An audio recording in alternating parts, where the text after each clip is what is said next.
is our future. I think the more I look at it, even though kids are only 25% of our population, they're 100% of our future. And that being the case, I think what's important is we have to make sure that we properly prepare students for the future. And that involves making sure that the teachers, the frontline staff, actually have the resources to be able to render the necessary curriculum, to the necessary things for the students in order for them to be successful. Now I come today to you to talk to the leadership and also to the folks at home. I understand this is going to be filming. Education is not, it's very important, and we have to take it seriously.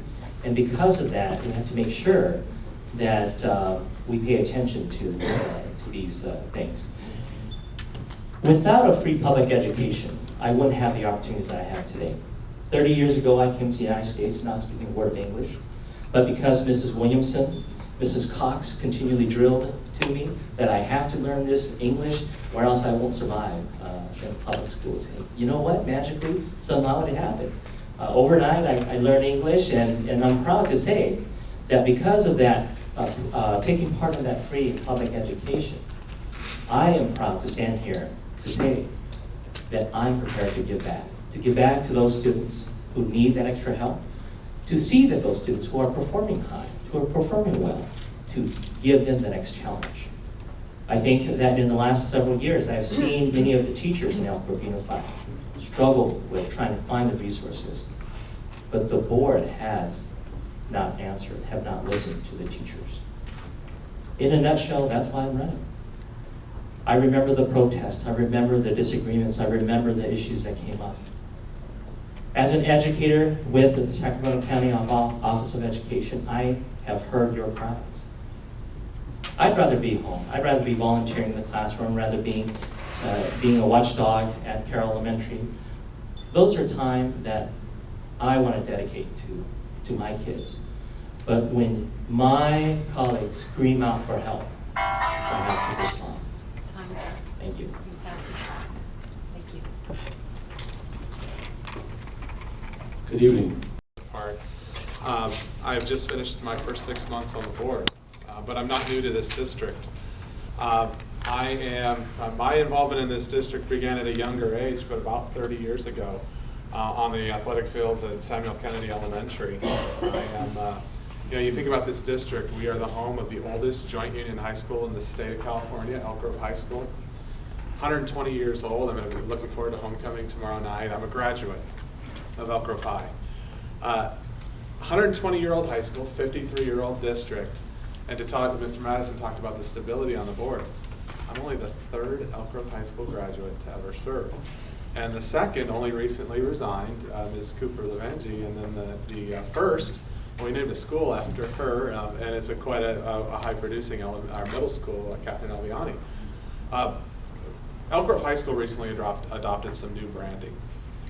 Kathy Guy is really leading the push as they head towards the 125th year, where that Elk Grove High School is where tradition meets tomorrow. And that really reflects who I am as a candidate running for the board. I reflect the tradition of the district. I've watched this district. I grew up in this district. I'm a product of this district. The successes and failures of this district impacted me. I watched them. I watched difficult times and good times. I love the fact that we're in the Carl Woodbury EGA conference room. Carl Woodbury was the teacher at Elk Grove High School who piqued my interest in government, taking his honors poli-sci class and his AP government class.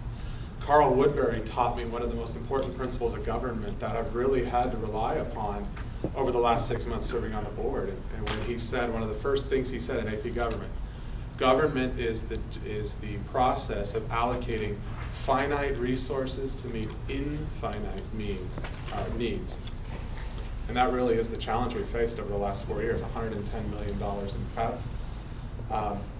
They weren't our making. They were really the demonstration of the lack of leadership by those outside of this district to make public education a priority. They've already cut our district $27 million this year, but they've given us the out if Proposition 30 passes.